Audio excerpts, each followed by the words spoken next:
Assalamualaikum warahmatullahi wabarakatuh. Perkenalkan, nama saya Romi Hidayat. Saya merupakan salah satu mahasiswa Pascasarjana Universitas Bina Bangsa. Di sini saya akan sedikit menjelaskan mengenai manajemen perubahan. Yang terhormat Dr. Pramudianto selaku dosen pengampu manajemen perubahan. Baiklah, untuk mempersingkat waktu, saya akan mulai saja ya. Di sini ada definisi perubahan menurut para ahli nih. Ada Port dan Lemars mengatakan perubahan merupakan pergeseran dari keadaan sekarang menuju keadaan yang diinginkan di masa depan di lingkungan suatu organisasi.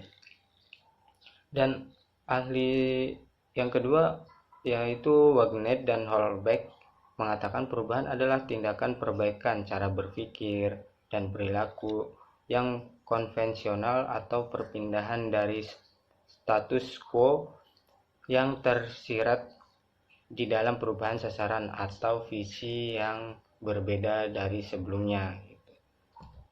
Nah, manajemen itu sendiri menurut para ahli ya, di sini ada Stoner mengatakan manajemen adalah proses perencanaan, pengorganisasian, memimpin dan pengendalian kegiatan anggota organisasi dan proses penggunaan semua sumber daya organisasi untuk mencapai tujuan yang telah ditetapkan gitu.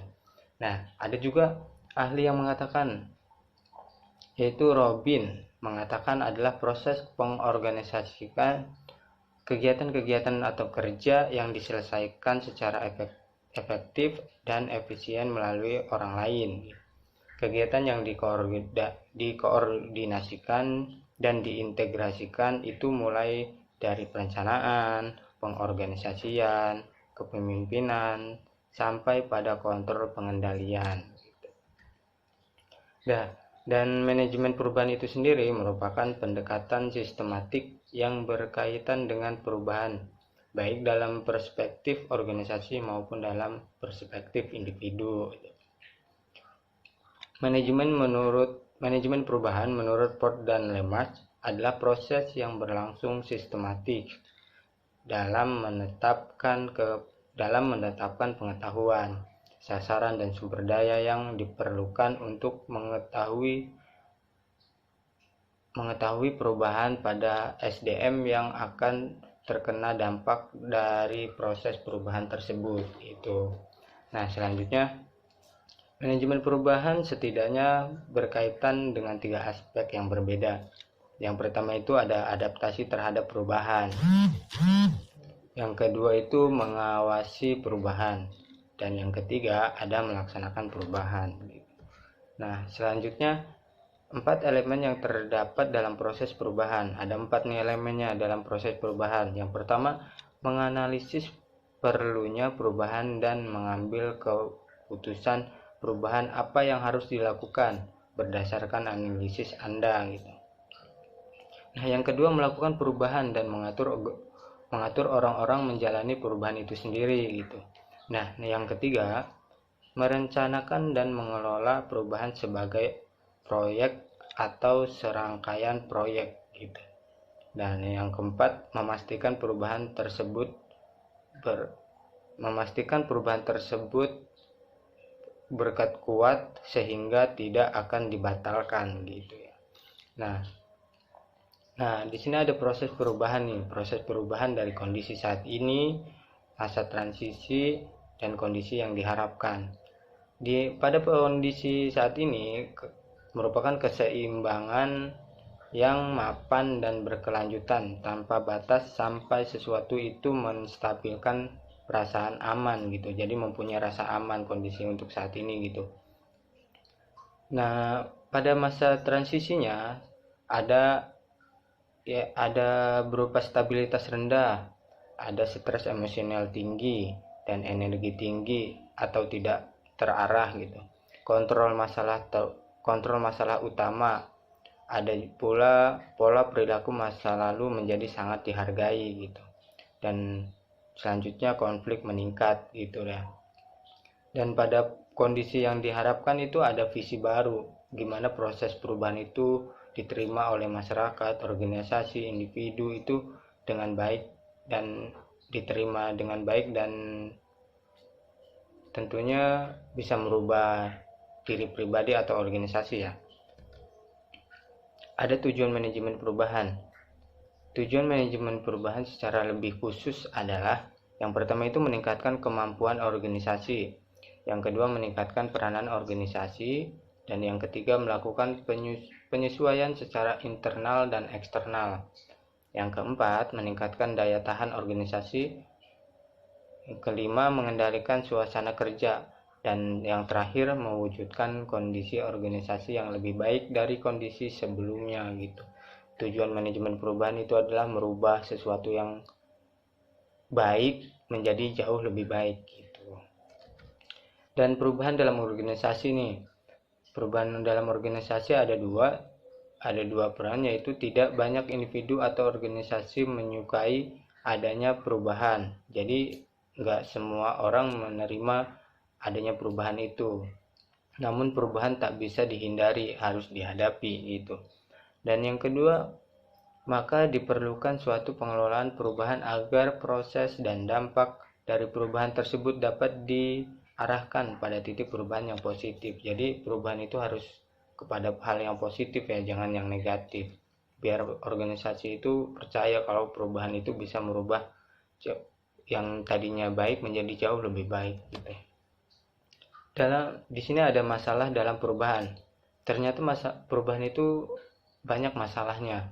Yang pertama itu banyak masalah yang bisa terjadi ketika perubahan akan dilakukan. Masalah yang paling sering dan menonjol adalah penolakan atas perubahan itu sendiri itu.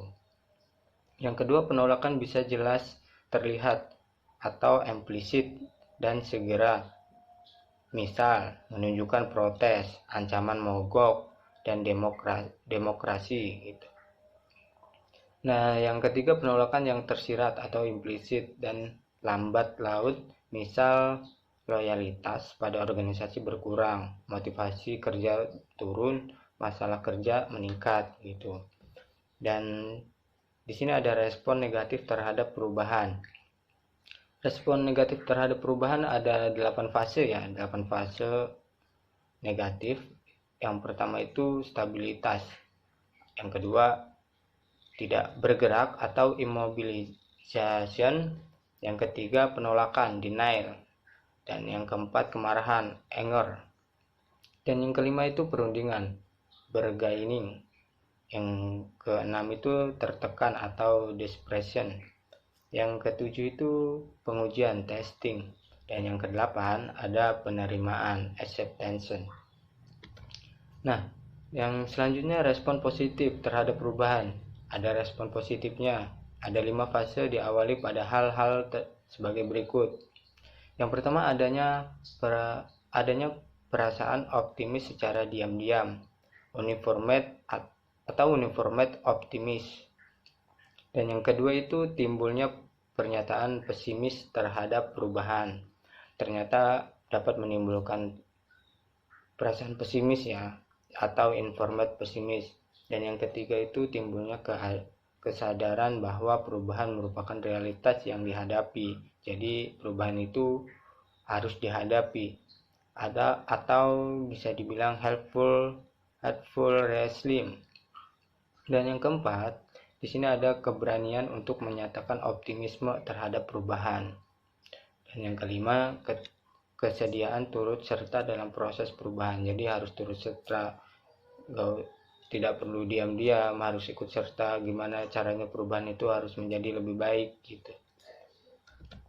Dan di sini ada jenis-jenis perubahannya. Jenis-jenis perubahan yang pertama itu ada mission change atau perubahan misi atau tujuan. Perubahan ini dimulai dengan perubahan misi utama organisasi. Perubahan misi akan berimplikasi banyak pada tataran strategis dan teknis. Dan yang kedua itu ada strategic change atau perubahan strategi. Perubahan strategi menyangkut cara tertentu yang dipakai untuk menuju misi organisasi. Dan yang ketiga ada perubahan struktur dan tata cara pelaksanaan atau operation atau struktur change. Perubahan ini menyangkut penataan organ dan susunan organisasi. Penataan organ akan mengubah personel dan peralatan. Dan yang keempat ada technological change atau perubahan teknologi. Teknologi semisal komputer, mesin, dan internet sangat membantu memperlancar pekerjaan dalam rangka mencapai misi organisasi. Dan yang kelima ada attitude and behaviors of personal change, merubah perilaku orangnya.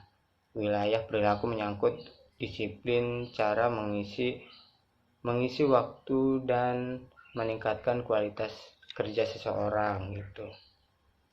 Baiklah, demikian paparan saya, kurang lebihnya mohon maaf, mungkin banyak kesalahan ya, namanya kita sama-sama belajar. Jadi ini menurut saya sedikitnya banyak kesalahan, kurang lebihnya mohon maaf. Assalamualaikum warahmatullahi wabarakatuh.